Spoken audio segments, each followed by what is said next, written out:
Good evening.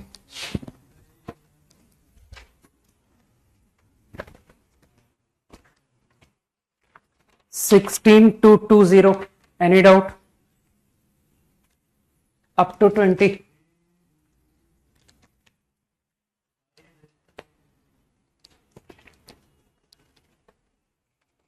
Sixteen easy है। 25, 17 भी easy है, 18 भी इजी है। ठीक है, आसान थे दोनों। Up to 20 done. 21 to 5। ये कैसे बेकार बेकार क्वेश्चंस पूछ रहे हो यार? 21 थोड़ी बता दूंगा मैं, doubt. 22 and 4। Circle through 0 1, orthogonal to circle. अरे मेरी क्लास कहाँ लगा दी?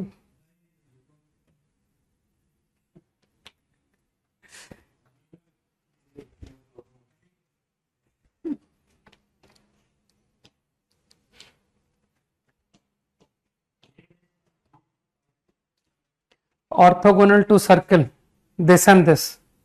तो कुछ लोगों को याद होगा है ना कि ऑर्थोगोनल टू टू सर्किल जो है वो रेडिकल एक्सिस पर सेंटर लाई करता है। बताओ भाई golden, locus of center of circle which is orthogonal to two given circles. Golden बताएगा answer. Tell the golden answer of this problem. जवाब दो भाई गोल्डन।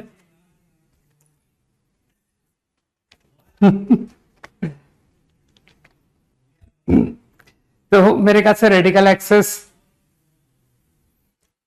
ठीक है ना? तो रेडिकल एक्सिस क्या हो गया? x माइनस 1 मतलब 1, 2x माइनस 1। तो रेडिकल एक्सिस की इक्वेशन क्या आ गई? अरे कोई बताओ यार, रेडिकल एक्सिस की इक्वेशन मैं नहीं लिखना चाहता हूं, तुम बताओगे।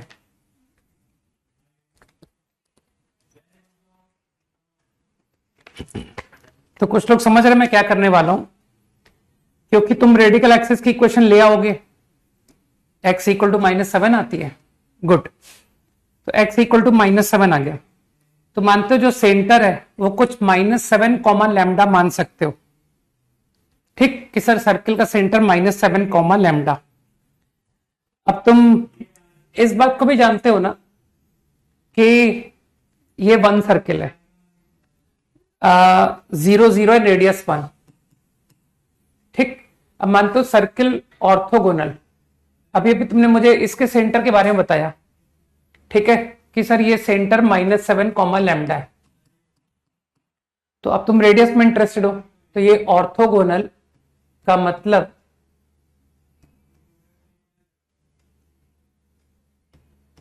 ये सिचुएशन ऑर्थोगोनल है ना? तो मुझे लगता है जो रेडियस है वो तो लेंथ ऑफ टेंजेंट हो गया ऑफ दिस पॉइंट। कुछ लोग समझ पा रहे हैं ना? ये सर्किल कितना रेडियस था? 1 रेडियस। और ये सर्किल 0 1 से पासिंग भी है, 0,1। तुम क्या कर सकते हो, तुम मुझे रेडियस दो तरीके से बता सकते हो कि सर ये भी रेडियस है, ये भी रेडियस है। तो आप एक काम करो, दोनों को इक्वेट कर दो। 49 प्लस लैम्डा -1 का स्क्वायर, सही है ना? ये रेडियस का स्क्वायर, और इस पॉइंट से length of tangent to the circle का स्क्वायर कर दो, क्योंकि ये मैंने स्क्वायर लिखा हुआ है ना।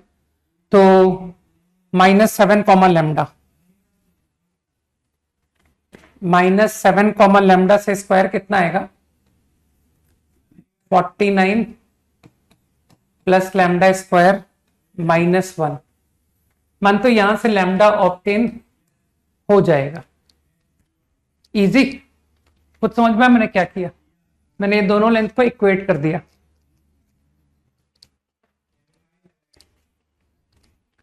Up to 25 done. सोचो सोचो ये सब क्या हो गया। अप टू 30 28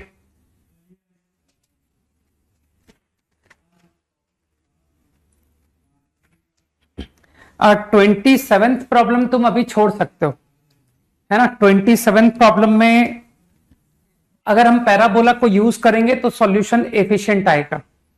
तो अभी तुम प्रॉब्लम 27 को छोड़ दो, पैराबोला पढ़ा नहीं है ना तुमने।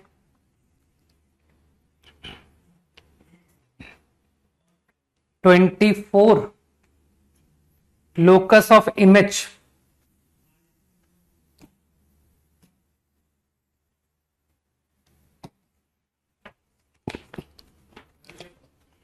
इमेज क्या होता है? आई थिंक इसे तुमने पहचान लिया होगा कि ये family of lines through fix point है 24th, है ना। नहीं 25 बताने की जरूरत नहीं पड़। अच्छा पैराबोला के प्रॉब्लम को छोड़ने पड़ेंगे, 25 भी छोड़ दो। Leave question number 25, leave question number 27। Okay अभी हाइपरबोला पैराबोला अभी जानते ही नहीं हम, है ना।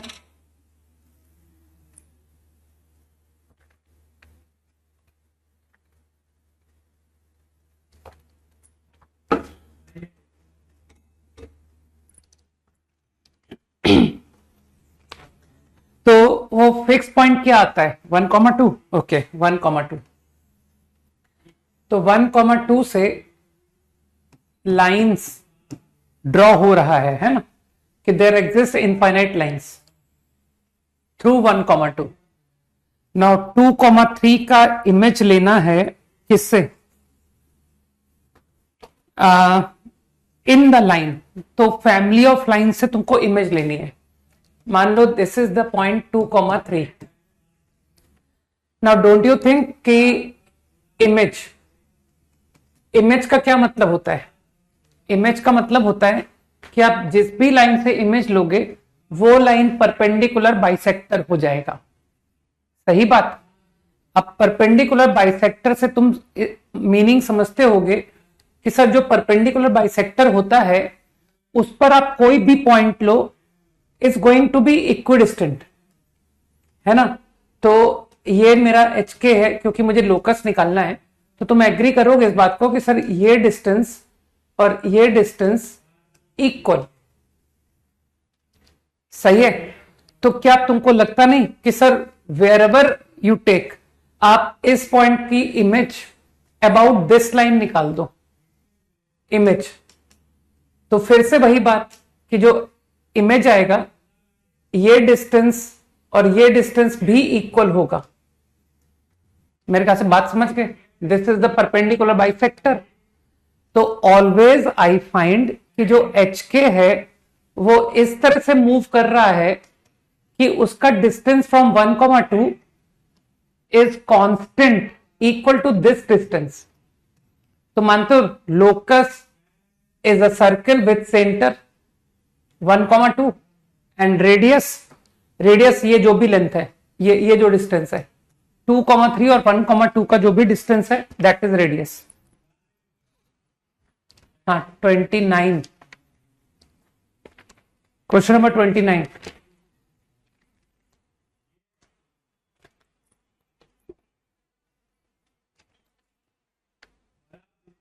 मना कर दिया ना, पैराबोला के क्वेश्चन अभी नहीं कर रहा मैं। हाइपरबोला पैराबोला जहां भी लिख रहा है उसको अभी छोड़ना पड़ेगा।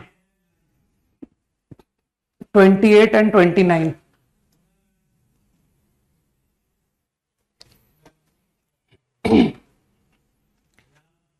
अब पहले मैंने 28 बोल दिया ना, तो पहले 28 ही बताया था। PS is diameter of the circle, sorry not PS, RS।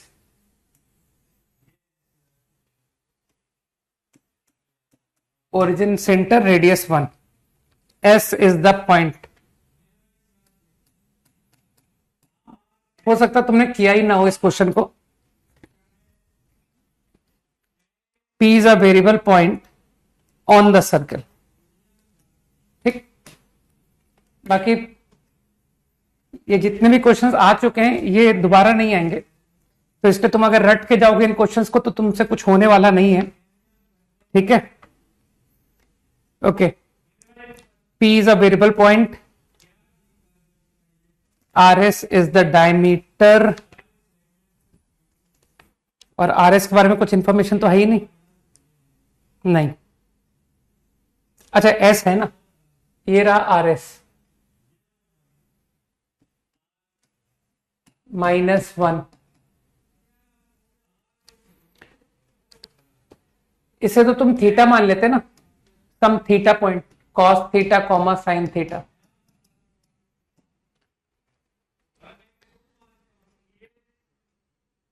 Tangent to circle at S and P meet at Q, at S at P।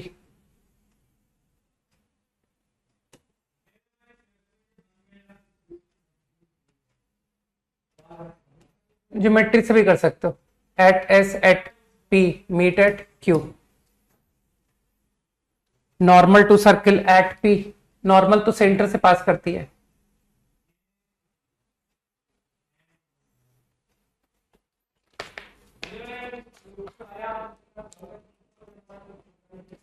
Normal to circle at P intersect line through Q parallel to RS।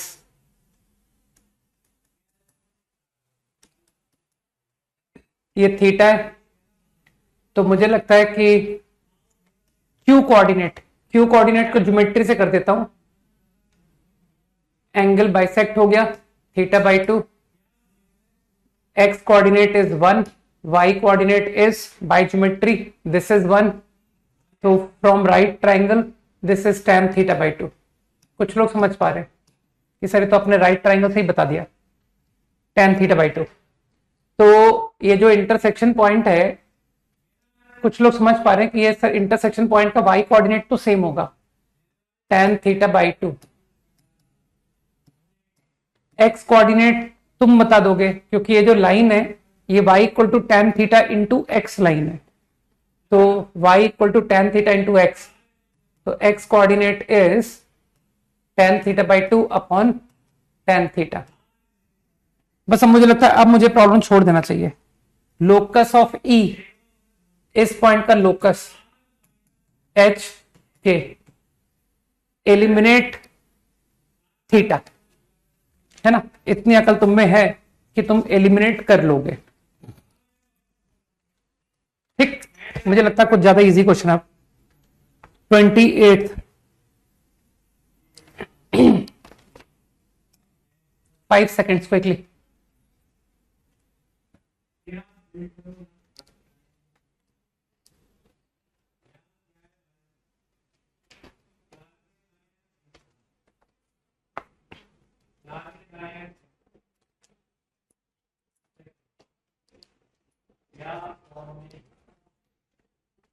Circle x square y square equal to 3, centre at O, origin.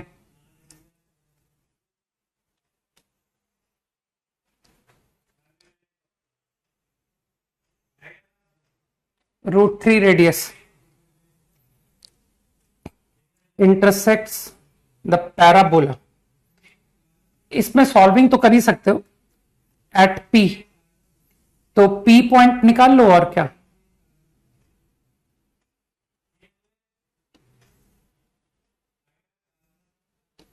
तो x square equal to 2y, मतलब 2y plus Y square. तुम लोग questions करते नहीं हो क्या? y plus 3 y minus 1, तो I think y is -3, तो एक्स स्क्वायर 2y, ये तो तुम बना ही सकते हो कि सर ये तो क्वाड्रेटिक में सीखा है, इस तरह की पैराबोला बनेगी एक्स स्क्वायर 2y, तो इसका इंटरसेक्शन तो पॉजिटिव होगा, y इक्वल टू 1, तो y इक्वल टू 1 पुट करके √2 कॉमा 1 इज पॉइंट P, और एक -√2 भी आ रहा है, but you are interested in first quadrant, तो first quadrant will be this, ये P हो गया। Tangent to C1 eight P, कोई भी लिख सकता है कि सर इस लाइन की इक्वेशन आ गई, है ना, तुमको टेंजेंट लिखनी तो आती है, तो you can write the tangent. Let the tangent to circle C1 at P touches other two circles C2, C3 at R2 at R3 दो सर्कल को टच कर रही है। ठीक है, एक काम with centers Q2 Q3 having equal radii and centers Q2 Q3 Q2 Q3 lie on y axis। एक काम करते हैं, थोड़ा डायग्राम अच्छा करते हैं, इस सर्कल को हम रिमूव कर देते हैं, है ना, कि सर इस सर्कल को आप छोड़ो, इसका काम खत्म हो गया। बस तुम वो √2,1 याद रखना, ये y एक्सेस है। ठीक, ये एक सर्कल, ये एक सर्कल, दोनों equal circle, centre on y axis, और एक स्ट्रेट लाइन आ रही है जो कि दोनों को टेंजेंट है।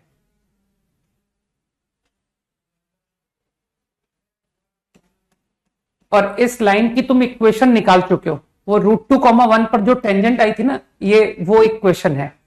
ठीक है, अब इसने टच किया था एट R2 एट R3 और equal radii, centres Q2 centre Q3।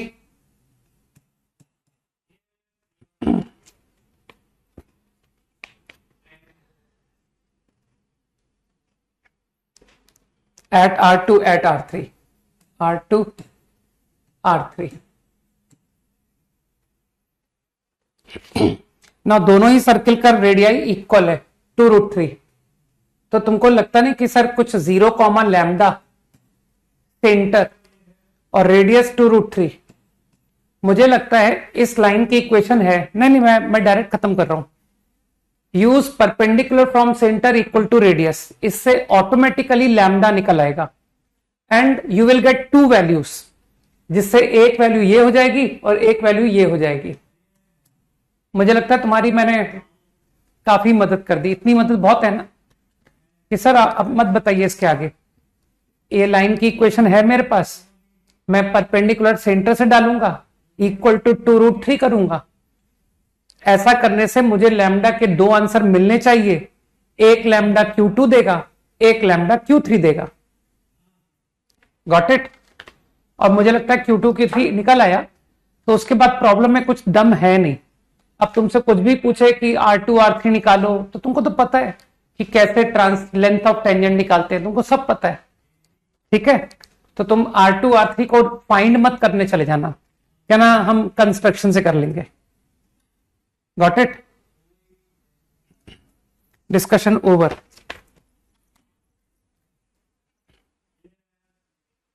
Last class में कुछ पीएनसी स्टार्ट किया था, राइट?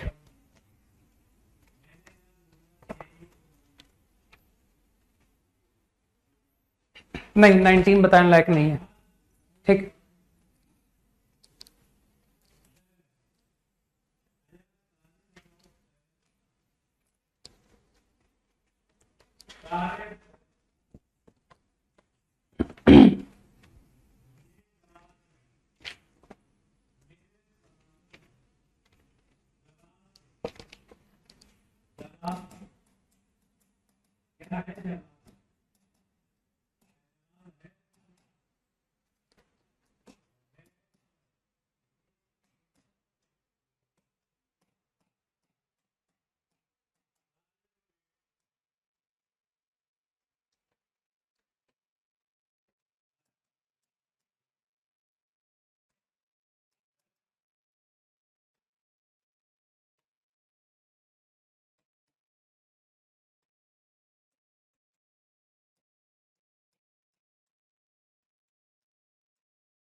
Find out.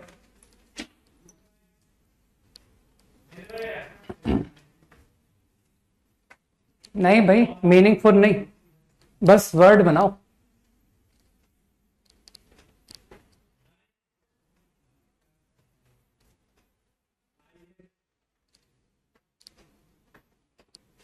पहला पार्ट ठीक है, सेकंड पार्ट करो।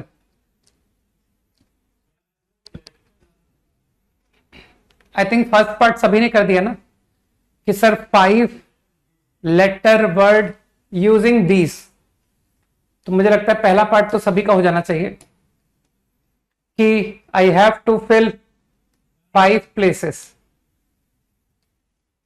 5 प्लेसेस फिल करनी है।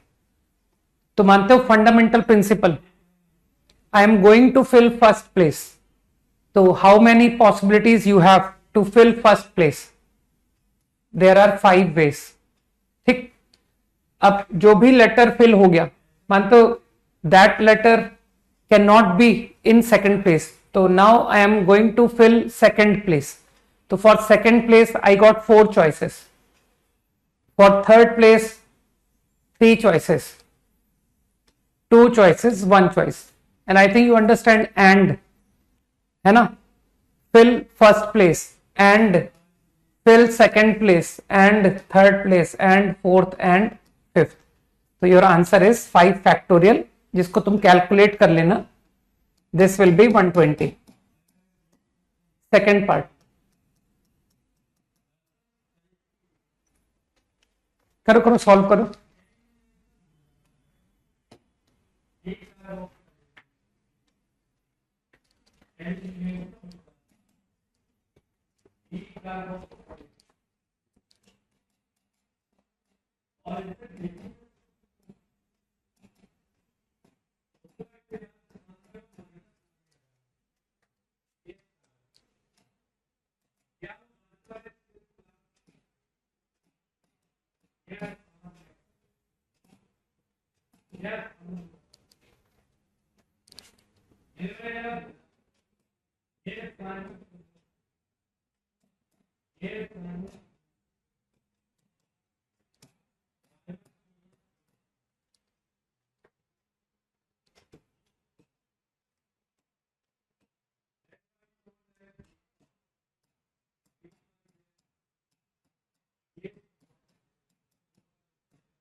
$89, लेट्स चेक करते हैं।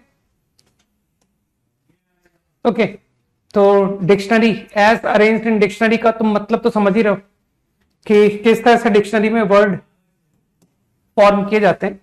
तो first you will form all words beginning with O, sorry, beginning with G. सही कहा क्या मैंने? सबसे पहले जी से बिगिनिंग वर्ड बनेंगे ना। अरे वो ABCD EFG जाकर करके देखो ना। तो how many words will be formed beginning with G? चलो इस बात का आंसर दो, कितने वर्ड्स बिगिनिंग विथ जी बनेंगे? आंसर टू दिस प्रॉब्लम बताओ। 24। I think 4 factorial which is 24 सही है कि sir this place fundamental principle, second place can be filled in 4 ways, third place can be filled in 3 ways, 2 ways, 1 way, so that is 4 factorial। हर कोई समझ रहा है कि टफ के before all words beginning with G form हो जाएंगे, है ना। Now let's come to words which begin with H. Now once words beginning with G are over, तो अब डिक्शनरी में H से बिगिनिंग वर्ड आएंगे, है ना। तो H से बिगिनिंग हाउ मेनी वर्ड्स? तो again answer is same 24, 4 factorial which is 24. Agree?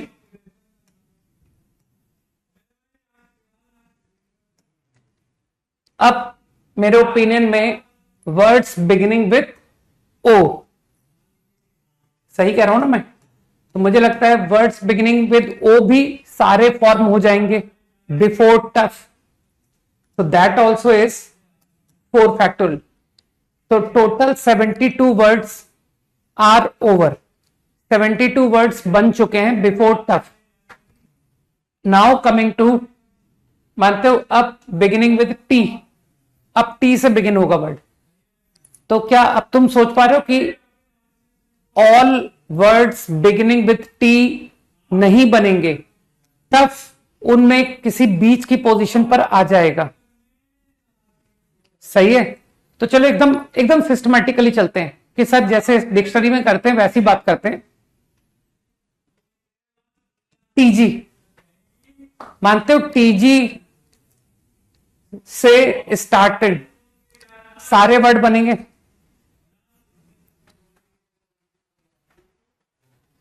ठीक है ना.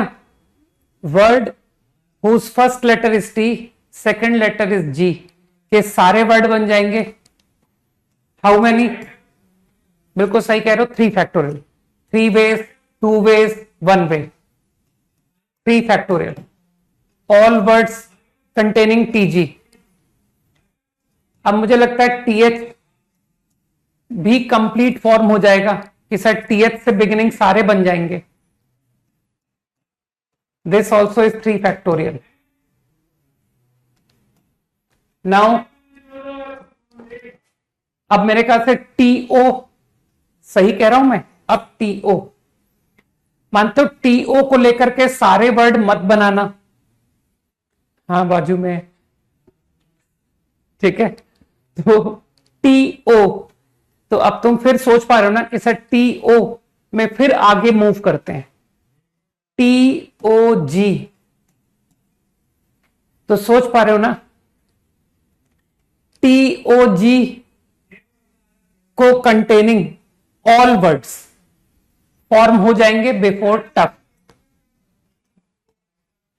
लिख दूं 2 फैक्टोरियल टीओ जी.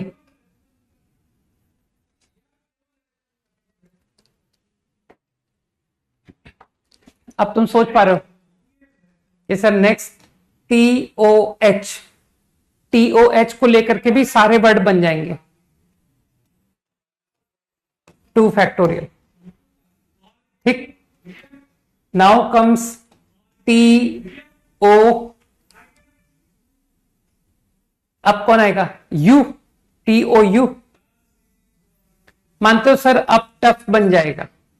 अब जो वर्ड फॉर्म होने वाला है वो टफ ही होगा.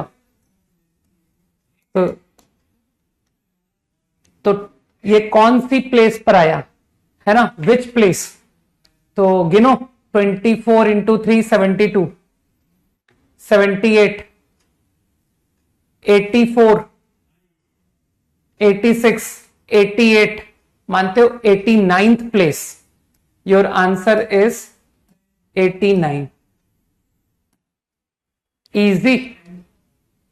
तो rank of tough is going to be 89. तो जितने लोगों ने 89 आंसर किया था वो लोग सही थे, बाकी लोग गलत थे. ठीक. तो अपनी गलती को समझ लें.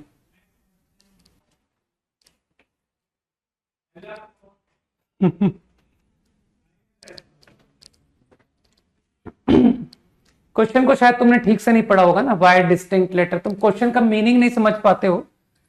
तो अगर आईआईटी में मीनिंग नहीं समझ पाओगे तो फिर सवाल करना तो दूर की बात हो जाएगी ना. क्या जो लैंग्वेज होती है ना उसको केयरफुली पढ़ना होता है ना. ठीक से पढ़ो, तुमको सारी बातें साफ साफ लिखी हुई हैं. ठीक है ना. ध्यान से पढ़ो. यूजिंग ऑल लेटर्स, 5 लेटर, तो जितने लेटर है ना सारे यूज करने थे. टीओयू रह नहीं गया, ये है टीओयू. तो इसके सारे थोड़ी बनाने. पहला नंबर ही टफ बन जाएगा, ठीक है ना। फर्स्ट वर्ड विद TOU वो टफ ही बन रहा है। तो मेरे ख्याल से समझ गए, योर आंसर इज 89। गिन लिया मैंने 89, तभी तो 89 आया। यहां तक तो 88 सम हुआ था। ठीक है, क्लियर। नेक्स्ट,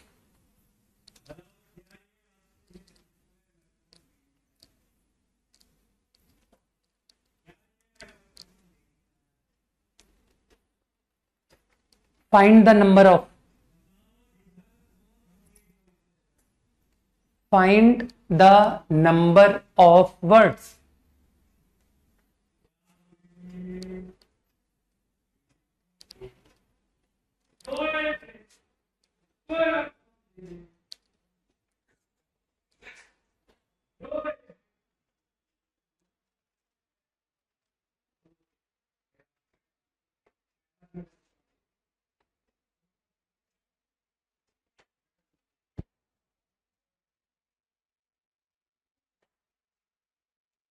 पिछले क्वेश्चन में क्या कह रहे हो,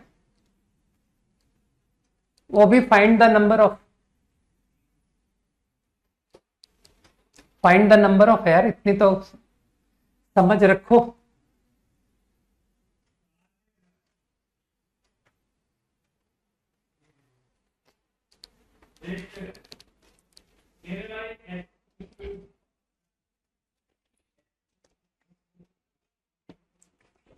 आंसर भी चेक करा दूंगा, है ना।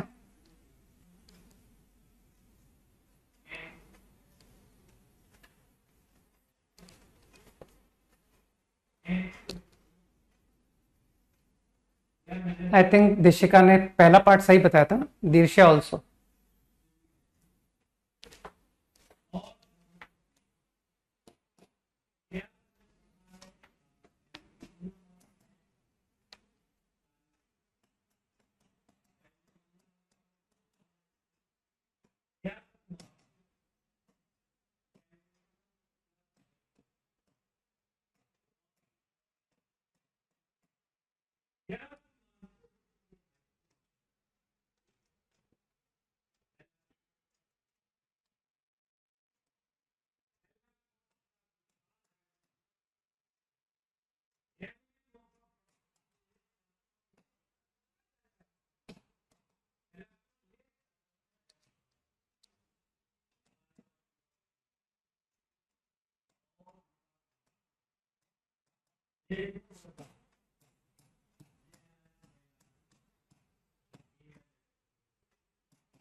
ओके, अब चेक कर लेते हैं आंसर।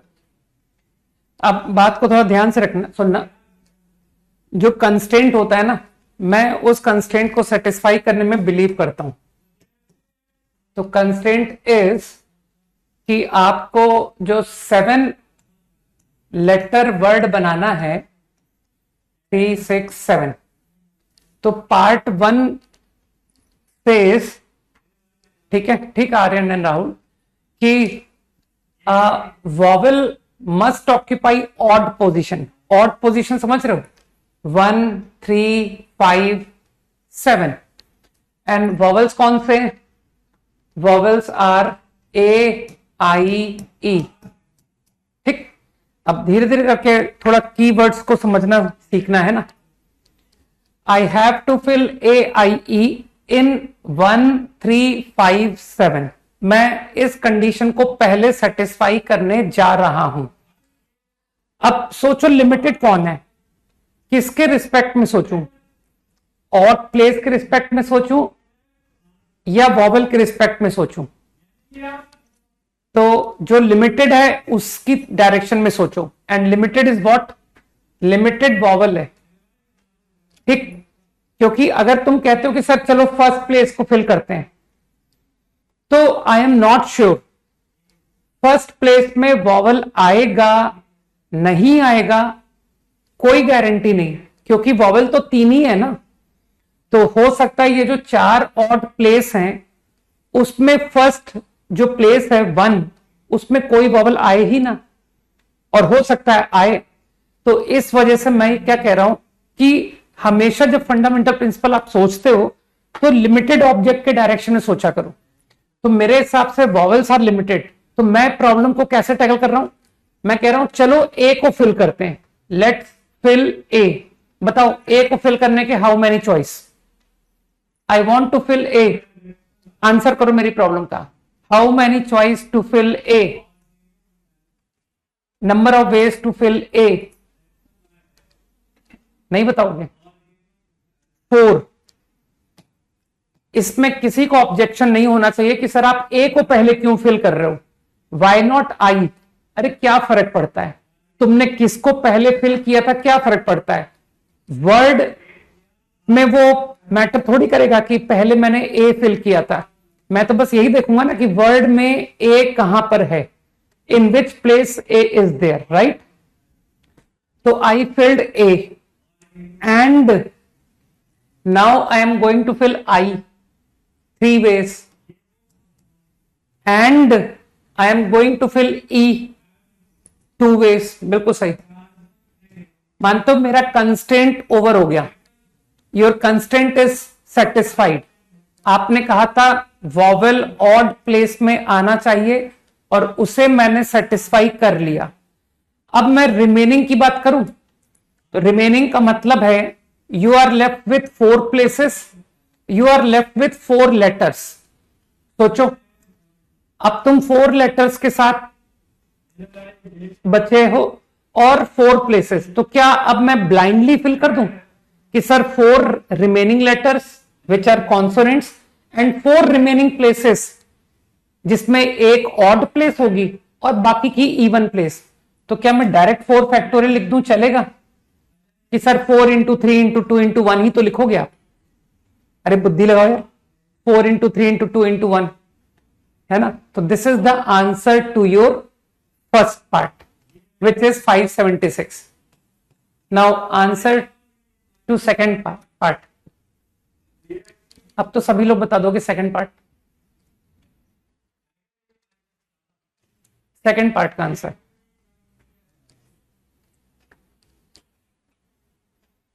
पृथ्वी का सेकंड पार्ट, ठीक है। अब सब लोग सिर्फ सेकंड पार्ट लिखो, नक्षत्र, दीर्षा, हर्ष, यश, रजत,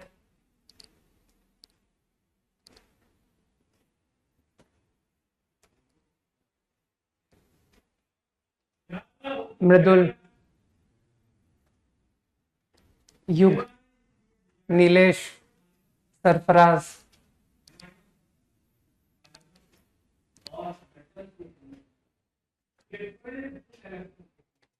प्रियम, भावेश, सारंग, जतिन, चंदन, अभिनव, रक्षित, कनिष्क, समर्थ, आई थिंक सभी का सही है ना, गोविंद, संजय, अक्षत, कनिष्क, प्रियांशु। ओके, अब देख लेते हैं। तो मेरे ख्याल से अब इवन प्लेस, तो अब तो तुम कह सकते हो कि सर वॉवल्स एंड प्लेसेस दोनों ही लिमिटेड है, आपकी प्लेस भी फिल हो जाएंगी बाय वॉवल्स, है ना। और तो अब तो तुम किसी के डायरेक्शन में भी सोचो, अब आप चाहे वॉवल से सोचो चाहे प्लेस से सोचो कि second place how many choice, 3 choice, fourth place how many choice, 2 choice, sixth place how many choice, 1 choice. और या फिर वॉवल से कि लेट्स फिल ए, तो A has 3 choice, 2 4 6, I has 2 choice, जो भी 2 प्लेस बचे, है ना, और E has 1 choice. I think I satisfied my condition, जो मेरा कंस्ट्रेंट था उसको मैंने सेटिस्फाई कर दिया। I filled vowels in even places. अब तो तुम फिर वही बोल दोगे कि सर 4 रिमेनिंग लेटर्स, ठीक है, Pragati and Zainab and Pranay, okay, Aditi also, ठीक है, राजकुमार भी सही है। तो remaining 4 consonants and 4 places, 4 factorial. तो answer is 144, okay. 5 seconds quickly, okay, 5 seconds over. Next,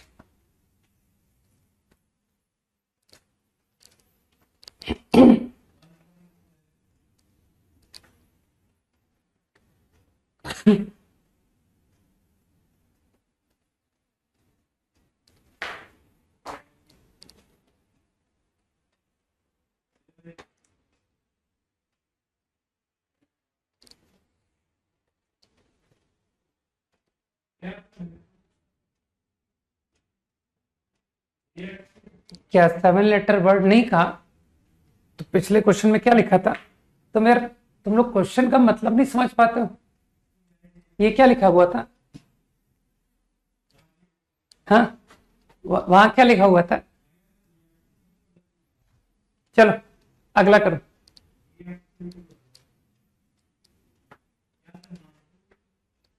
ठीक है आयुष, यही है ना आंसर? हाँ यही आए थे, ठीक। सारंग, रजत, अभिलेख, तनिष्क, दीर्षा, वंश, क्या बात है, वेरी गुड। अरे नाम तो पढ़ने दो। कुणाल का आंसर सही था, हाँ सही है। तनिष्क, तनिषा, अरे स्लो, आदित्य, नक्षत्र,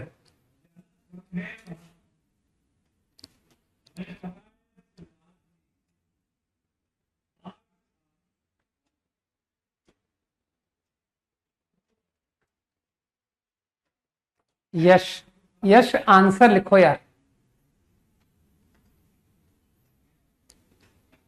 बाकी ठीक था तुम्हारा आंसर। कैलकुलेट करके वैल्यू लिखो। प्रियां, नहीं, प्रियांशु, हाँ। उमर,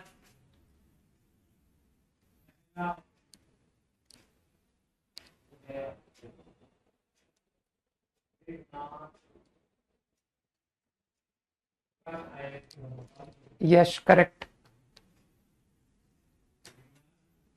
मनन,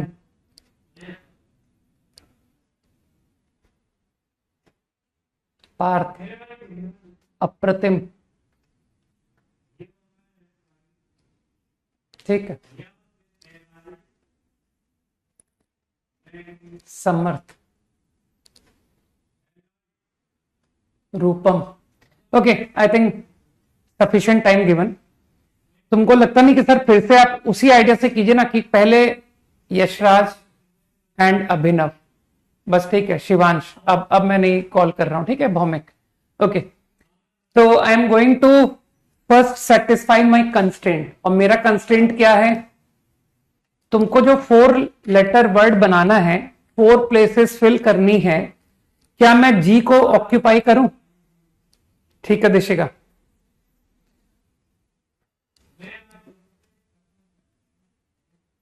ठीक है। तो let's make G occupy place. तो जी के पास हाउ मेनी चॉइस? 4 चॉइस। मानते मैंने अपनी कंडीशन को सेटिस्फाई कर दिया। मेरा जो वर्ड है दैट कंटेन जी, ठीक। अब मानते हो you are left with 3 places that I don't know which 3। मुझे नहीं पता वो कौन से 3 प्लेस हैं। हो सकता है वो फर्स्ट, सेकंड और फोर्थ हो। जस्ट मैं एक एग्जांपल बोल रहा हूं, ठीक है। तो अब जो रिमेनिंग 3 प्लेसेस हैं, अब बताओ किसके डायरेक्शन में सोचोगे? प्लेस के डायरेक्शन से सोचोगे या रिमेनिंग लेटर के डायरेक्शन से? बताओ देव, ठीक, तुम्हारा आंसर ठीक है।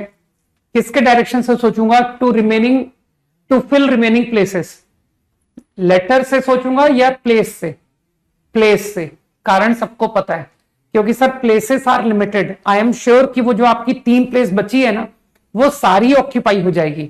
But I am not sure कि जो आपका रिमेनिंग लेटर है, आप जिस भी लेटर को कॉल करोगे, आई एम नॉट श्योर कि वो लेटर आएगा भी कि नहीं आएगा, है ना? तो मेरे ख्याल से मेरी बात को कई लोग समझ चुके हैं कि सर कोई डी के बारे में थोड़ी बोल पाऊंगा कि चलो डी भरते हैं। अरे क्या पता वर्ड में डी हो ही ना। ठीक, तो I am now going with the place, remaining place. तो रिमेनिंग 3 प्लेसेस, उन 3 प्लेसेस में first place among those 3 places. तो first place has got 7 choice. तुम देख सकते हो कि टोटल 8 लेटर है ना, 4 4 8, जिसमें जी यूज हो चुका है। तो next 3 places can be filled in 7 6 5। तो your answer is going to be this which is 840। ठीक, तो तुम लोग अपने समझने के लिए थोड़ा अपनी कॉपी में लिख लिया करो, है ना? जैसे तुम प्रॉब्लम एक पीएनसी को क्या है ना, जब कभी रिवाइज करोगे ना, तब तुमको तकलीफ होगी कि सर ये नंबर्स में समझ ही नहीं पा रहा कि ये कैसे लिखे थे। ठीक है, तो वन टाइम बता रहा हूं, तुम्हारी कॉपी में खुद को समझाने के लिए लिखने चाहिए। तुम क्या लिख रहे थे? तुम लिख रहे थे 4 वेज। तो तुमने कॉल किया था ना कि ये 4 वेज क्या है, तो मेरे ख्याल से तुमने कॉल किया था this is number of ways to fill G. तो इस तरह से अपनी कॉपी में लिख लिया करो, to fill G. And what is this? This is to fill remaining 3 places. Number of ways to fill remaining 3 places. मेरे ख्याल से कुछ लोग समझ गए। ठीक, तो आगे जब भी पीएनसी के प्रॉब्लम्स करो अपनी कॉपी में, तो इस तरह से मीनिंग लिख लिया करो। ठीक है, वरना आगे जाकर के समझ नहीं पाओगे कि ये कैसे हुआ था। ठीक, क्योंकि बेस्ट रिवीजन हमारा सबसे पहले खुद के किए हुए क्वेश्चन से ही होता है, राइट? सेम प्रॉब्लम को थोड़ा सा बेकार सॉल्यूशन बताता हूं, बाकी ये बेस्ट था क्योंकि तुम लोग लाइन ऑफ थिंकिंग सीख रहे हो कि सर हमारी लाइन ऑफ थिंकिंग यही है कि लेट्स मेक कंस्ट्रेंट सेटिस्फाई, है ना? पहले हम अपने कंस्ट्रेंट को ही सेटिस्फाई क्यों ना कर दें। ठीक, सेम बात को तुम ऑल्टरनेटली कह सकते हो कि सर मैंने बगैर बॉदर किए 4 लेटर वर्ड बना दिए विदाउट बॉदरिंग अबाउट जी, कि जी है या जी नहीं है, मैं इस बात को बॉदर ही नहीं कर रहा हूं। तो let's only form 4 letter word. तो अब तो तुम फटाफट कर दोगे कि sir places are limited. First place can be filled in 8 ways, second place 7, third place, fourth place. अब इस पे तुम समझ पा रहे हो कि इसमें क्या मिस्टेक क्या है। इसमें मिस्टेक ये है कि those words which do not contain G should not be counted, तो उनको हटाओ। तो I am subtracting those words which do not contain G। तो ये तो बहुत इजी है कि सर आप एक काम करो, ये जो 4 लेटर वर्ड है ना, लीविंग जी आप बना दो। तो अब तुम्हारे पास सिर्फ 7 लेटर्स, क्योंकि जी को तो मैंने एक्सक्लूड कर दिया। तो मानते हो it is going to be 7 6 5 4। मेरे ख्याल से कुछ लोग समझ गए। तो you will get the same answer, no doubt. Okay, these are words not containing जी।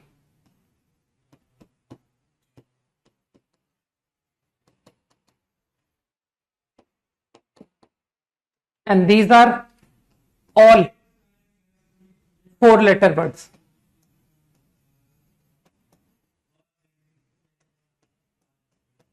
जितने भी 4 लेटर वर्ड बना सकते हो, all, and these are the words which do not contain।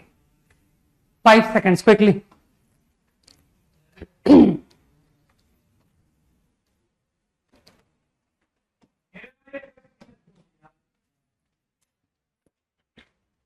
Done.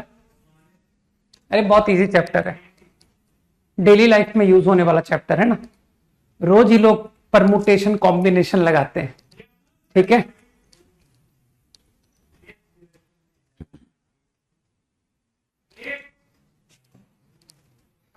चलो एक थोड़ा सा इंपॉर्टेंट आइडिया देखते हैं। पहले चलो एग्जाम्पल से बात करता हूं, उसके बाद फिर तुमको कुछ जनरलाइज कर दूंगा थॉट को, ठीक है।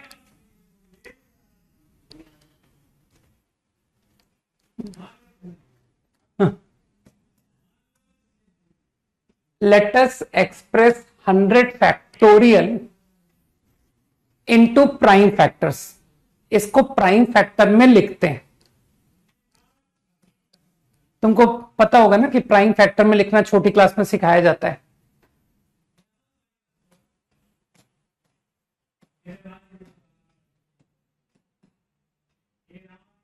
एंड सो ऑन, मैंने प्राइम फैक्टर्स में लिख दिया, ठीक। मेरा क्वेश्चन है find exponent of 2।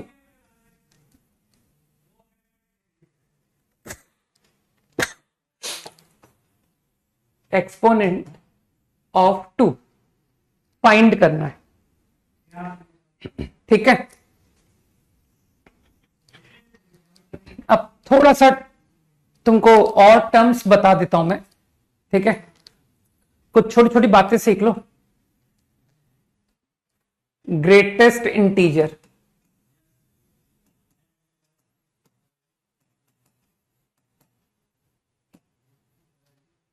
Of x, इसे हम लोग इस तरह से डिनोट करते हैं, square bracket of x, greatest integer of x. अभी डेफिनेशन समझा रहा हूं मैं। What is the definition?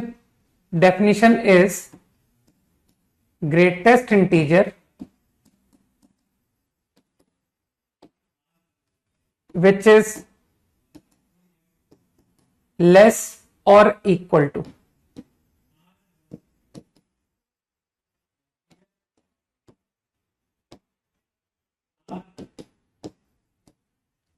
Just इस सिंबल का मतलब समझ लो एक बार कि स्क्वायर ब्रैकेट ऑफ एक्स को हम लोग greatest integer of x call करते हैं, और डेफिनेशन ये है greatest integer which is less और इक्वल टू एक्स, ठीक है। अब मेरी छोटी छोटी प्रॉब्लम्स का आंसर करना। Tell me the greatest integer value of 13.897। Tell answer to this problem.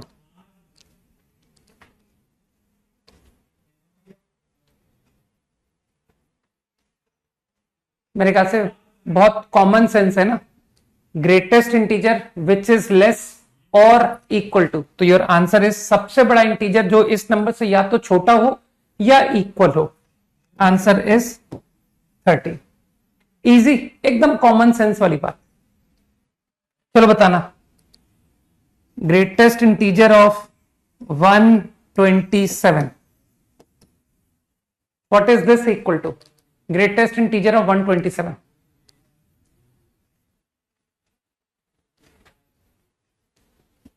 बताओ।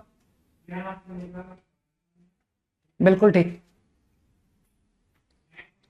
तो मोस्टली सभी लोग सही बता रहे हैं। मोस्टली क्या मतलब सभी का सही है ना, कि sir answer is 127 only. Greatest integer which is either less और इक्वल टू, तो मेरे ख्याल से दैट विल बी 127, सही। Now tell the answer. -34.99 greatest integer. Tell the greatest integer.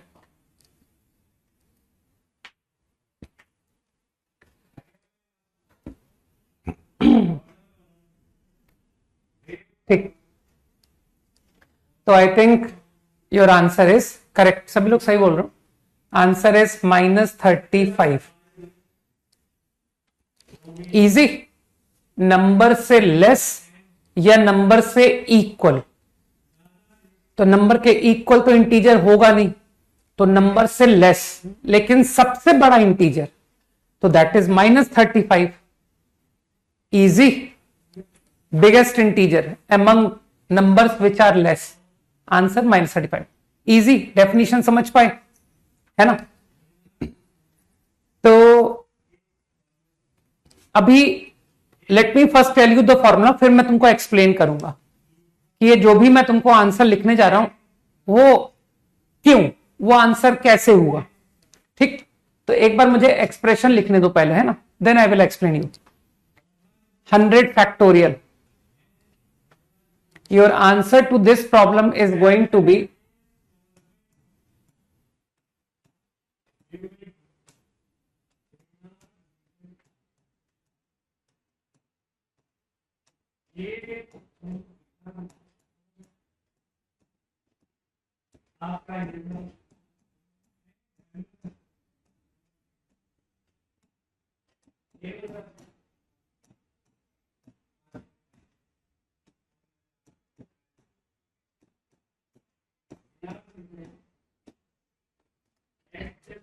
This is going to be the answer. एक बार लिख लो, next I explain, है ना। हाँ, ये जो भी आंसर देगा दैट इज करेक्ट, ठीक है ना रजत।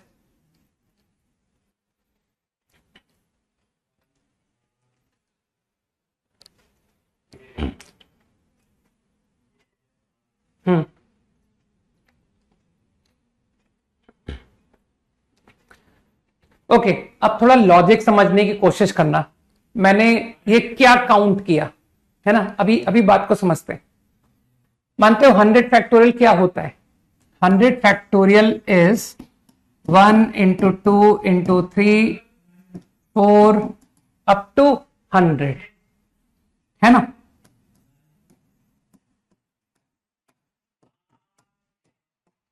This is 100 factorial.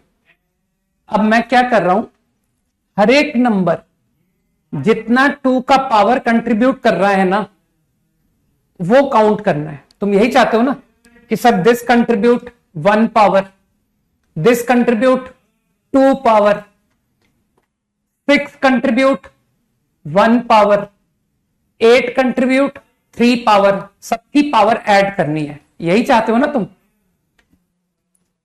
तो मैंने क्या किया, जो भी नंबर जितना पावर कंट्रीब्यूट कर रहा है ना, उस नंबर को उतने बार काउंट करा दिया। कि हम पावर काउंट नहीं कर पा रहे, कोई बात नहीं, पावर गिनने की बजाय हम क्यों नहीं number which contribute whatever power, उसको हम दैट मेनी टाइम्स काउंट कर लें। Why not we count 12 2 times. मानते हो सर जो 12 है, 12 2 square into 3 that contribute power 2। तो क्या कुछ ऐसा मैकेनिज्म हम बना सकते हैं जिससे कि आप 12 को 2 बार गिनो? सोचो, कोशिश करो, मैं क्या कहना चाहता हूं, ठीक है। तो मैं तुमको ऐसा मैकेनिज्म बना के देता हूं कि ये जो मैंने लिखा है, ये तुमको हर वो नंबर जो जितनी पावर कंट्रीब्यूट कर रहा है ना, उसको हम उतने बार गिन रहे हैं। ठीक, अब समझते हैं ये quantity. Let us know about this quantity.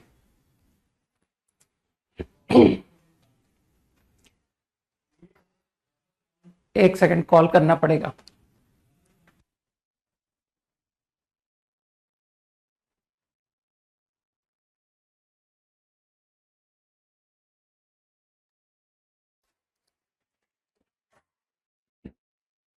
ठीक है,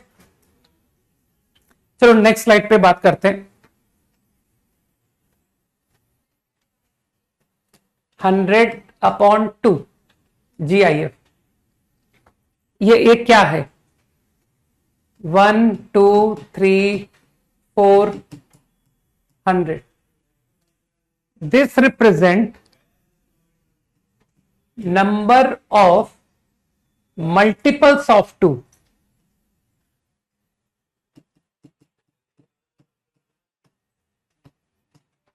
between 1 to 100, ये जितने भी नंबर लिखे हुए हैं, ठीक है, तो तुम काउंट कर सकते हो number of multiples of 2, 2 into 1, 2 into 2, up to 2 into 50, मान तो दे आर 15 नंबर। ठीक, अब तुम सोच रहे होगे कि सर 100/2 क्यों नहीं?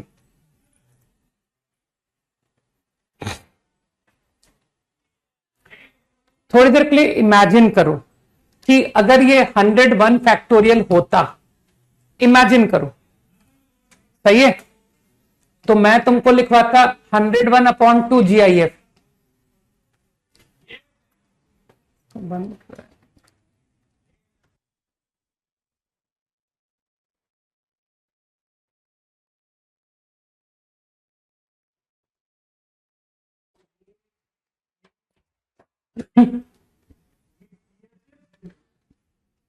ठीक है, तो 101/2 GIF। ठीक, तो बात समझो, 2 इंटू 1, 2 इंटू 2, लास्ट नंबर मानते हो 2 into 50 which is 100। I think 101/2, 101 is what? 101 को हम लिख सकते हैं 2 इंटू 50 प्लस 1। तुमने डिवीजन एल्गोरिथम सीखा होगा ना छोटी क्लास में, ठीक है? इस तरह से क्वेश्चन और रिमाइंडर लिखा जाता है। तो तुम सोच सकते हो ना कि सर अपॉन 2, 100/2, ये जो क्वांटिटी है 50 प्लस 0.5, जब हम इसका ग्रेटेस्ट इंटीजर लेंगे तो वो 50 ही तो आएगा। बुद्धि लगाओ, ठीक है? तो ग्रेटेस्ट इंटीजर मैंने क्यों इंट्रोड्यूस किया? क्योंकि मैं नंबर ऑफ मल्टीपल्स गिनने में इंटरेस्टेड था, राइट? अरे मैंने काउंटिंग करके दिखा दिया। तो हो सकता है कि तुम अपॉन 2 लिखते तो हो सकता है सर वो इंटीजर ही नहीं आता, और हम तो नंबर ऑफ मल्टीपल्स गिन रहे हैं ना, तो नंबर को ये थोड़ी बोलेगा सर 0.5 है ना, 50.5 is the number of multiples, ऐसा थोड़ी होता है। नंबर ऑफ मल्टीपल या तो 50 होंगे या 51 होंगे, लाइक दैट। तो काउंटिंग है, टोटल काउंटिंग है। तुमको फंडामेंटली सोचना है कि सर 1 से लेकर 100 तक या 1 से लेकर 101 तक। अरे तो 4th क्लास के बच्चे को बुला के पूछ लेना, बता देगा कि बताओ, इस बात को टेस्ट कर लेना, ठीक है? कि आज 4th क्लास के बच्चे को बुलाऊंगा और उससे कहूंगा कि 1 से लेकर 101 तक 2 से डिविजिबल नंबर बताए, तो वो भी बता देगा कि भैया इसमें 50 मल्टीपल्स ऑफ 2 है, ठीक है? तो वो 50 का लॉजिक मैंने बता दिया कि you can put like this, है ना, मल्टीपल्स। अब मेरे ख्याल से तुम समझ पा रहे हो कि इस क्वांटिटी का मतलब क्या है। What does this represent? बुद्धि लगाओ, है ना? इसका मतलब क्या है? What does this quantity represent? जल्दी बताओ, सोच के बताओ इसका मतलब। Obviously multiples of 4। Good, number of multiples of 4। Easy. तो मेरे ख्याल से तुम लोग बात फील कर गए कि sir multiples of 8 and so on.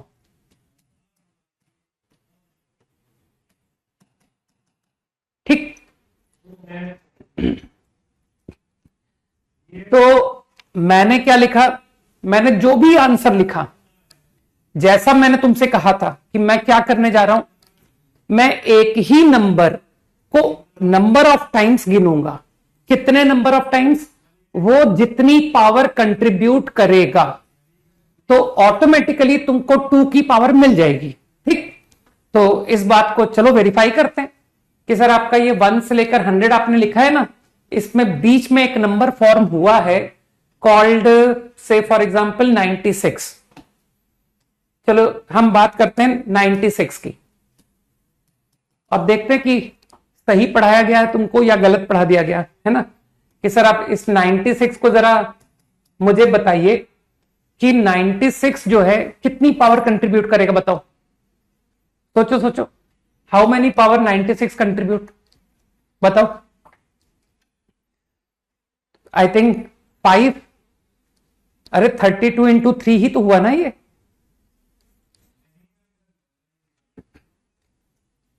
सोच पा रहे हो ना? 5 पावर देखा ना, 5। दिस इज 32 इंटू 3, ठीक है। तो तुमको लगता है ना कि 96 को मुझे 5 बार गिनना चाहिए, सही कहा मैंने कि नहीं? 96 मस्ट बी काउंटेड 5 टाइम्स, ठीक। तो बिल्कुल ऐसा हुआ है। 96 बताओ, in this quantity 96 is counted और not? When you counted multiples of 2, तो मानते हो 96 काउंट हुआ है यहां पर एक बार? जल्दी से हाँ बोलो कि sir in this 96 is counted once. अरे अभी तो तुमने मुझे गिन के बताए थे, 2 into 1, 2 into 2, 2 into 3, 2 into 49, 2 into 50, सही। तो 96 इज काउंटेड वंस। अब मुझे बताओ 96 विल बी काउंटेड हियर और नॉट? यहां पर 96 काउंट हुआ है एक बार? बिल्कुल हुआ है, क्योंकि 4 का मल्टीपल है भाई 96, 4, 8, 12, 16 एंड सो ऑन। तो 96 यहां पर दोबारा काउंट हुआ। मानते हो 96 यहां फिर काउंट हुआ कि सर 96 तो 8 से भी डिविजिबल है? कुछ सोच पा रहे हो, है ना? तो 8 के मल्टीपल में भी 96 आया। मानते हो 16 के मल्टीपल में भी 96 विल बी देयर, इसमें भी 96 काउंट हुआ। मानते हो 32 के मल्टीपल में भी 96 विल बी काउंटेड, यहां भी काउंट हुआ, है ना? मानते हो इन this 96 will not be counted, यहां काउंट नहीं हुआ क्योंकि ये मल्टीपल्स ऑफ 64 है एंड आई गेस 64 का मल्टीपल 96 नहीं है। सोच पा रहे हो? तो क्या तुमको बात समझ आई कि सर मैंने 96 को 5 बार गिना, सही है ना? 1, 2, 3, 4, 5। तो इसका मतलब है आप बिल्कुल सही पढ़ाते हो, ठीक है। तो every number which contribute whatever power of 2, I am counting it that many times. तुमको जो नंबर चाहो तुम चेक कर सकते हो कि सर ये जो आपने रिजल्ट लिखा है इससे हर एक नंबर जो भी पावर 2 की दे रहा है वो उतने बार काउंट कर लिया मैंने। तो ये जो आपने आंसर लिखा है ये एक्सपोनेंट ऑफ 2 दे देगा। मेरे ख्याल से बात समझ आ गई। नहीं भाविक, मैं तुमको बिल्कुल स्टॉप नहीं करूंगा कि y टिल 2 की पावर 6, तुम आगे बढ़ो, है ना भाविक? आगे बढ़ो। और मैं तो कहता हूं इसको इन्फिनिटी तक लेके जाओ, तुम कंटिन्यू करते रहो इसको, ठीक है। और जरा इन सब का आंसर निकालना जरा। 100/2 की पावर 7 का GIF का आंसर बताना भाविक। इसका आंसर बताओ, चलो what is the answer? Bhavik बताएगा इसका आंसर।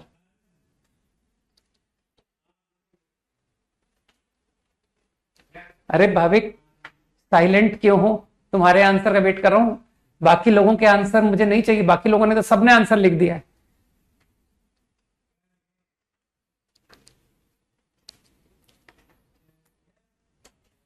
भाविक लग रहा है भावुक हो गया क्या?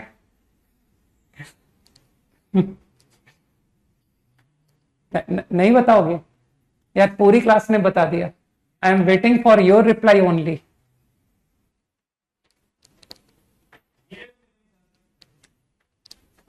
मेरे ख्याल से बाकी लोग समझ गए ना, ठीक है। अरे तुमसे मीनिंग थोड़ी पूछ रहा हूं। GIF 100/2 की पावर 7 इज मल्टीपल्स ऑफ 128। चलो तो अच्छा उस लॉजिक से भी बता दो, ठीक है।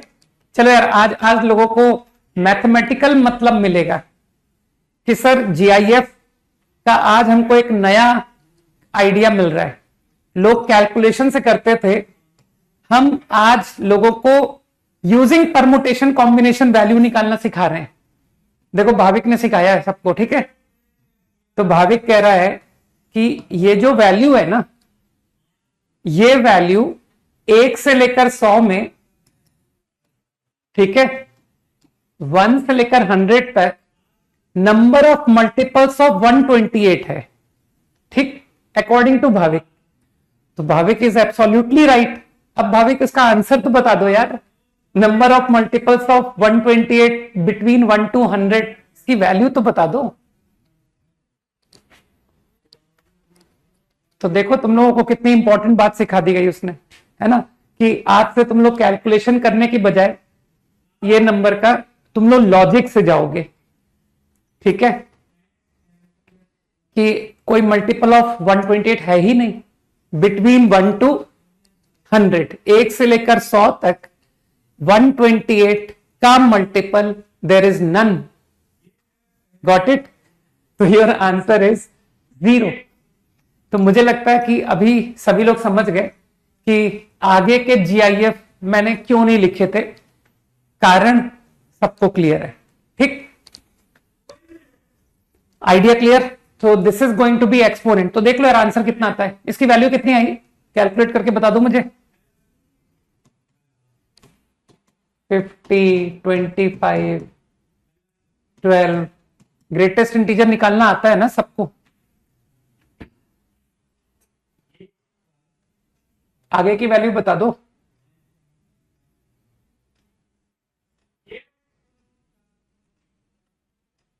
ये गलत लिखा है ना, 6, सॉरी।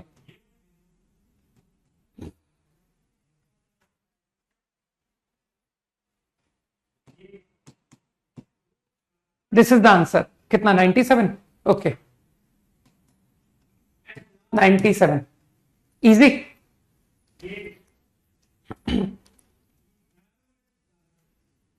ठीक, अब मुझको एक बात बताओ।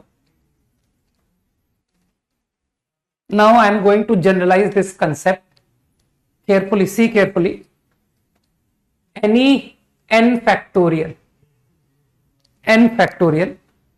expressed into prime factors p1, p2,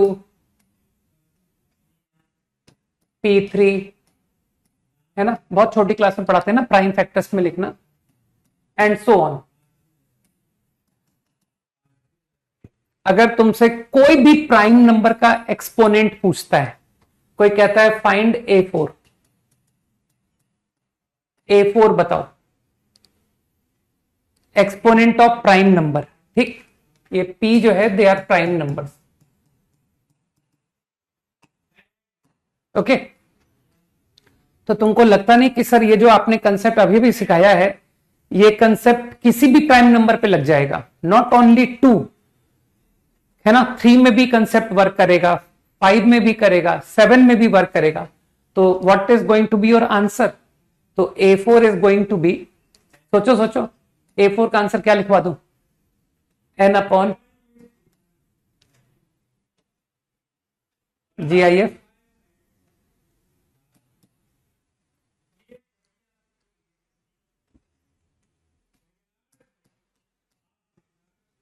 और अब तुमको लॉजिक भी क्लियर है कि ये आंसर क्यों हुआ। P1 नहीं, सॉरी, P4।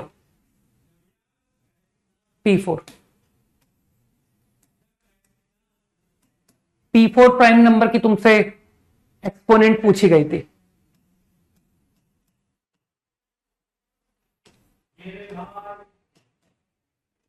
इसको जाने दो इंफिनिटी तक कि सर इसको जाने दो, क्या होगा? एक समय के बाद ये 0 आ जाएगा, और फिर उसके आप बियॉन्ड आगे मूव करोगे तो भी 0 आता रहेगा। तो as soon as you get 0, वहां तुम्हारा आंसर एंड हो जाएगा। जल्दी से हाँ बोल दो कि हाँ सर समझ में आ गया। प्राइम नंबर की पावर, जो भी नंबर P4 की जितनी पावर दे रहा है, सही है,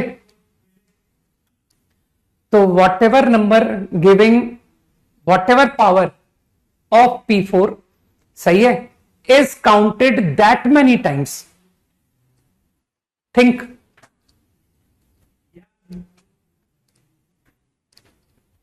इजी, वेरी इजी, है ना?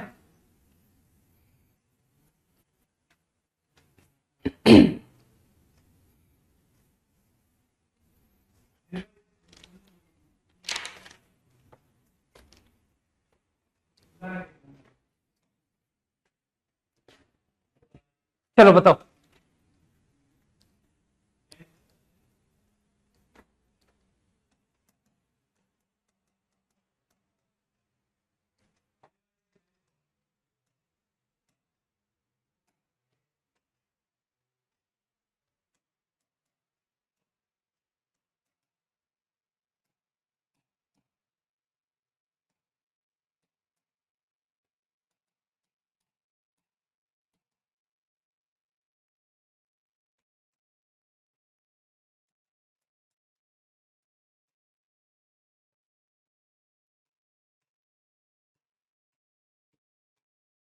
फाइंड आउट करो।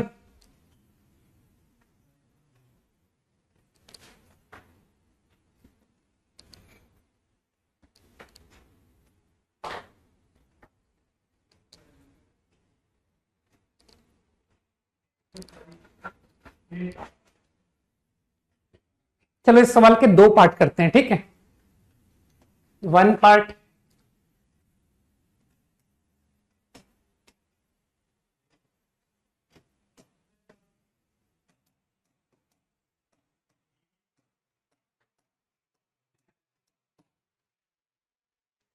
हाँ पावर है वो 90 नहीं, 9 का power T. T obviously is a natural number, ठीक है ना।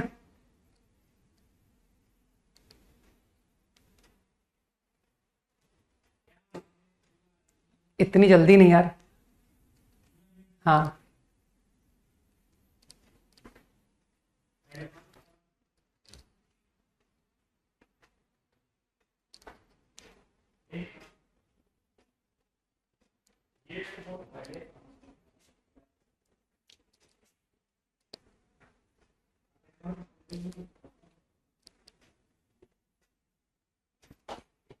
तो सभी लोगों ने रिलेट कर लिया ना कि सर एक्सपोनेंट ऑफ 3 में इंटरेस्ट लो, है ना।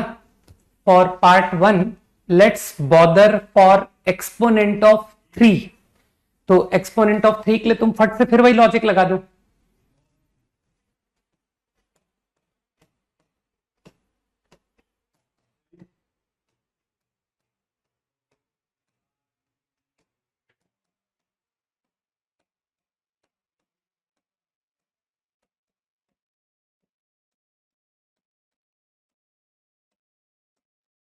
मेरे ख्याल से यहां जाके स्टॉप हो जाऊंगा ना मैं, कि सर इसके बियॉन्ड जाने की जरूरत नहीं है।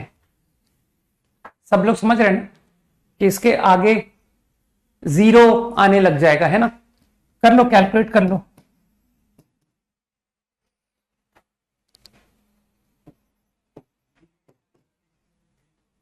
बताओ यार, वैल्यू बता दो।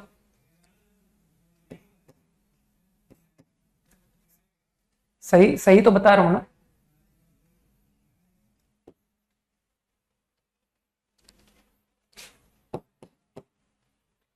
तो व्हाट इज द वैल्यू? 48। ठीक, तो 3 की एक्सपोनेंट सबको मिल गई। तो आई थिंक दिस इज 3 की पावर 148, नॉट इंटरेस्टेड इन 2 की पावर, 5 की पावर, डॉट डॉट डॉट। तो मेरे ख्याल से 9 की maximum power is 74। This is the answer to part 1। T max, इससे कम लोगे तो नो डाउट कि डिविजिबिलिटी बाई 9 की पावर टी तब भी हो जाएगा कि सर मैंने तो 73 लिया, तब भी वो डिवाइड कर देगा, लेकिन फिर वो मैक्सिमम वैल्यू नहीं हुआ ना यार, हाईएस्ट वैल्यू। अच्छा एक बात ऐसी सोच के बताना, देखो आंसर 148 आया, that is a different thing. मान लो कि सर 3 की पावर 149 आता, थोड़ी देर के लिए इमेजिन करो कि सर ये आता, तब तुम आंसर क्या करते बताओ। अगर 3 की पावर 149 आती तो तुम क्या आंसर करते? जल्दी बताओ यार। तब भी 74 ही करते, सही है ना, कि सर 9 की पावर 74 इंटू 3, है ना, इससे बिगर पावर नहीं हो सकता। थोड़ी बुद्धि का इस्तेमाल करो, है ना। इसके 75 पावर से डिविजिबिलिटी नहीं होगी।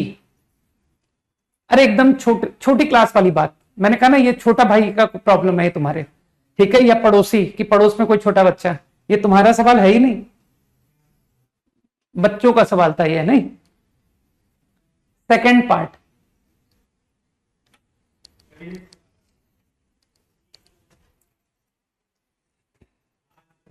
अच्छा कोई मुझको एक चीज सोच के बताएगा, मुझे इस बात को जानने में इंटरेस्ट है, जरा सोच के बताना है, तुम में से कोई बताना कि यार इसमें 9 पर डायरेक्ट जीआईएफ का लॉजिक क्यों नहीं लगा दिया? कोई मुझे इस बात का आंसर देगा कि सर ये सवाल ऐसे क्यों नहीं हो सकता, ये क्यों गलत है, ये why this method is wrong, ये बिल्कुल सरासर गलत है, क्यों? नहीं, नॉट प्राइम सही बात है, लेकिन वो जो फॉर्मूला मैंने सिखाया, वेट, वो जो मैंने तुमको फॉर्मूला सिखाया वो सिर्फ प्राइम नंबर के लिए क्यों सिखाया, अदर देन प्राइम के लिए क्यों नहीं सिखाया? कोशिश करो, थोड़ा सोचो इस बारे में कि सर आपने जो कंसेप्ट लिखवाया है, अरे अपना दिमाग भी तो हमको लगाते रहना चाहिए ना, कि हमने सिर्फ प्राइम नंबर की पावर के लिए फॉर्मूला क्रिएट किया, किसी और नंबर की पावर के लिए वो फॉर्मूला क्यों नहीं बन सकता?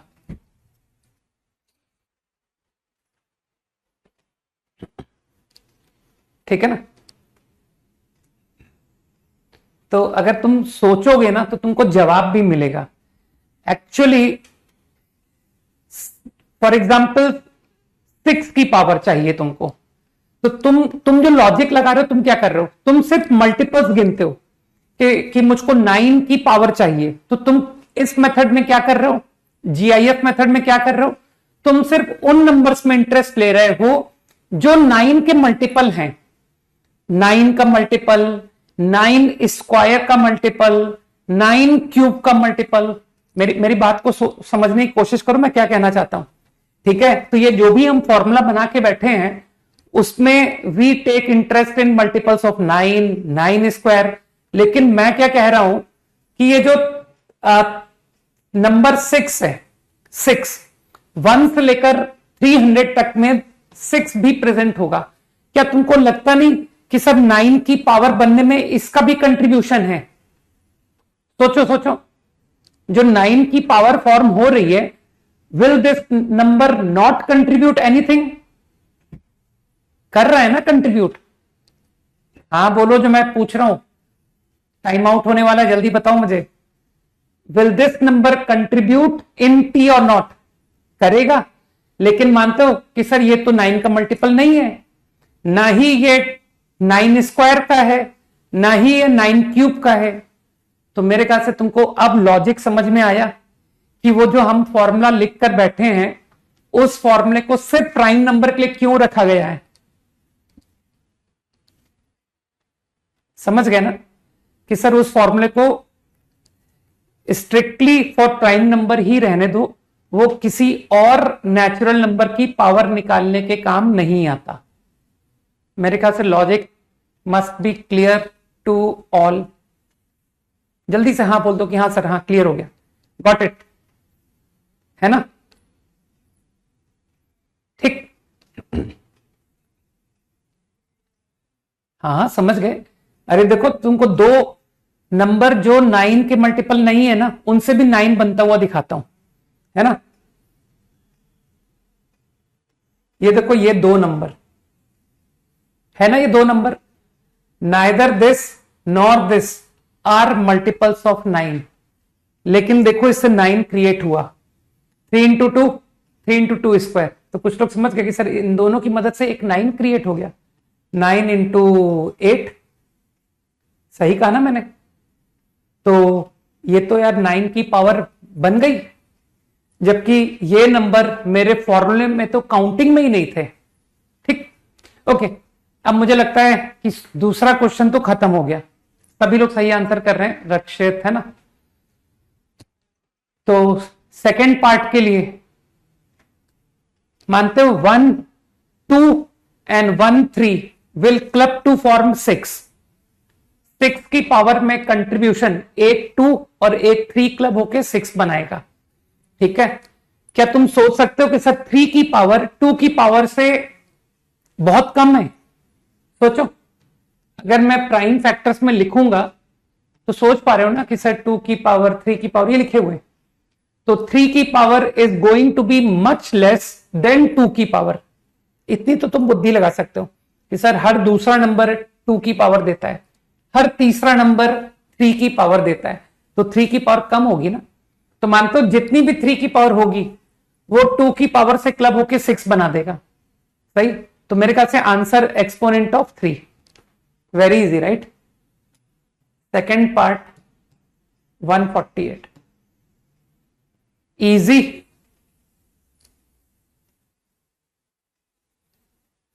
Five seconds.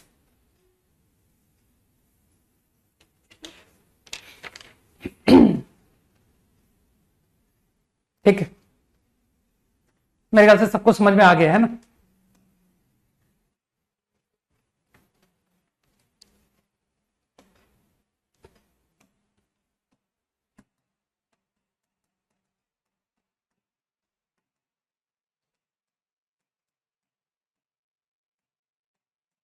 साइफर्स या जीरोस.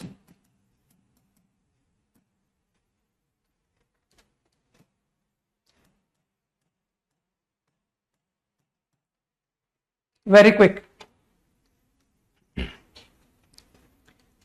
आज और सर्कल्स का होमवर्क कर लेते हैं. तो रिमेनिंग एक्सरसाइज 3 एंड करते हैं ना सर्कल्स के होमवर्क को. तो नेक्स्ट क्लास से मैं पीएनसी का होमवर्क दे पाऊंगा, है ना.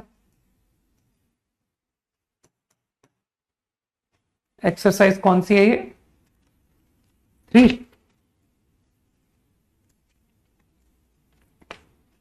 3 रिमेनिंग सर्कल्स.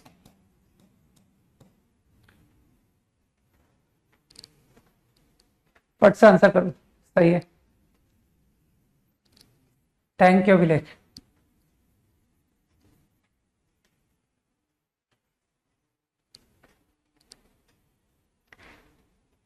मेरे ख्याल से लॉजिक सबने पकड़ लिया.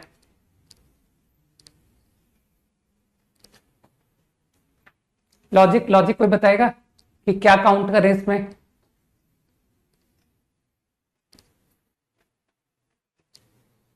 गुड, सही है. ठीक है वंश, मेरे ख्याल से सभी लोग पकड़ चुके हैं बात को. जतिन है ना, सभी लोग जो जितने लोग आंसर लिख रहे हैं, आई एम श्योर कि सभी लोगों ने लॉजिक पकड़ लिया है. भाविक है ना कि सर एक्सपोनेंट ऑफ 5. प्रीति है ना, नक्षत्र, मृदुल, सभी लोग बता रहे हैं.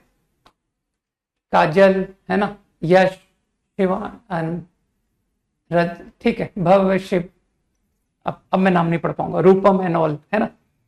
तो I guess 1 2 and 1 5 will give 1 0, है ना. एंड सभी लोग श्योर हैं कि 2 की पावर के कंपैरिजन में 5 की पावर कहीं कम है, लेस. ठीक, तो जितना भी 5 का पावर होगा वो 2 से क्लब होकर के 0 दे देगा. तो आंसर इज एक्सपोनेंट ऑफ 5.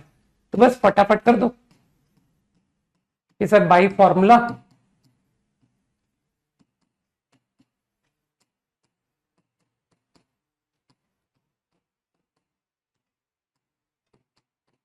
यहां तक जाएगा ना, इसके बियॉन्ड नहीं जाएगा, राइट. बस निकाल दो कितना आता है आंसर. 240. यार कई लोग 9 लिख रहे हैं, कई 8 लिख रहे हैं, चेक कर लेते हैं.